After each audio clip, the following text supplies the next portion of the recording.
Bismillahirrahmanirrahim. Assalamu alaikum dear students. I hope all of you will be fine. Today we are going to learn reading and translation of unit number 2. The name of the unit is Does He Remember?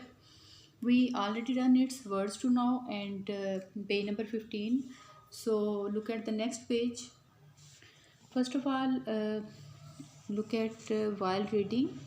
Were Nabil and Mike childhood friends? On which occasions do you think Mike would have visited Nabil?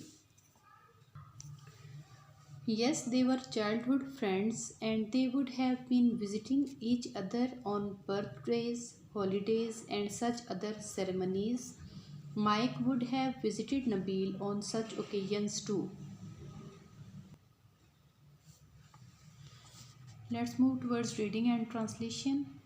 At last, Bilakhir, just as Mike was becoming a little annoyed, जब mic थोड़ा सा चिढ़ने लगा, annoyed चिढ़ना, an old man, एक बूढ़ा आदमी, came scurrying out of the side door of the house. तेजी से घर के बगली दरवाजे से बाहर आया. He appeared with his urgent shuffle. तेज घसीटते कदमों की बदौलत लगता था to be hurrying कि वो बहुत जल्दी में आ रहा है. But he took forever to reach the gate. लेकिन फाटक तक या गेट तक पहुंचने में उसे बहुत वक्त लग गया. On this seemingly long trip, he searched all the while in one pocket after another. कि इस बज़ाहिर तवील सफ़र पर वो मुसलसल एक एक करके अपनी चाबियां तलाश करता रहा. When he finally reached the gate, जब बिल आखिर वो गेट तक पहुंच गया, his smile indicated that he had found what he had been looking for. तो उसकी एक मुस्कुराहट ने इशारा दिया कि वो जो ढूंढ रहा था वो इसे मिल गया. The key to the padlock, ताले की चाबी. The old man fumbled with the keys. बूढ़े ने चाबियों के साथ शोर आजमाई की.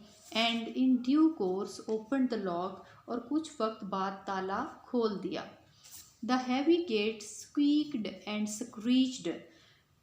जो गेट था वो बहुत ज़्यादा भारी भरकम था और इसीलिए चिड़चिड़ाया और चीखा. As it was swung open with some difficulty. वो कुछ दिक्कत के बाद जब खुला.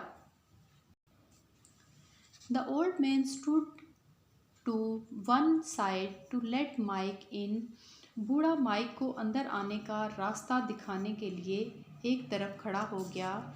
He then used some effort to heave the gate shut again. फिर इसने कदरे ज़ोर लगाकर दरवाज़े को खींचकर दोबारा बंद किया. It was apparent that the gate had not been opened in long time. साफ ज़ाहिर था कि दरवाज़ा काफ़ी वक्त से नहीं खोला गया था. Mike waited for the old man to lock the gate. Mike ने बूढ़े के दरवाज़ा बंद करने का इंतज़ार किया. मोर फम्बलिंग, मज़ीद ज़ोर आजमाई. Then he followed him to the front door. फिर वो इसके पीछे पीछे सामने के दरवाजे तक चला गया. The being from the depths of the house reached new Heights. घर की गहराइयों में से उठती हुई भौंकने की आवाज़ें नई बुलंदियों को छूने लगी. Mike made sure to keep close to the old man. Mike यकीनी बनाया कि वो बूढ़े आदमी के करीब रहे. Determinedly staying a step behind him. और मुसम्मम करते हुए या एक पक्का अज़्म करते हुए वो इसके साथ कदम से कदम मिलाकर चलने लगा. ये इसके बिल्कुल पीछे पीछे चल रहा था. On entering the हॉल में दाखिल होने पर Mike was shown into the large dark living room. Mike को एक बड़े से तारीक रिहायशी कमरे में ले जाया गया या उसको दिखाया गया. The heavy curtains on the windows kept out the light. खिड़कियों पर पड़े दबीज या भारी जो पर्दे थे उन्होंने रोशनी को रोक रखा था। although it was 3 o'clock in the afternoon, अगरचे दोपहर के 3 बज रहे थे, and there was bright sunlight outside, और बाहर चमकदार धूप थी। A table lamp in one corner emitted a dull glow that partially illuminated a small section of the room.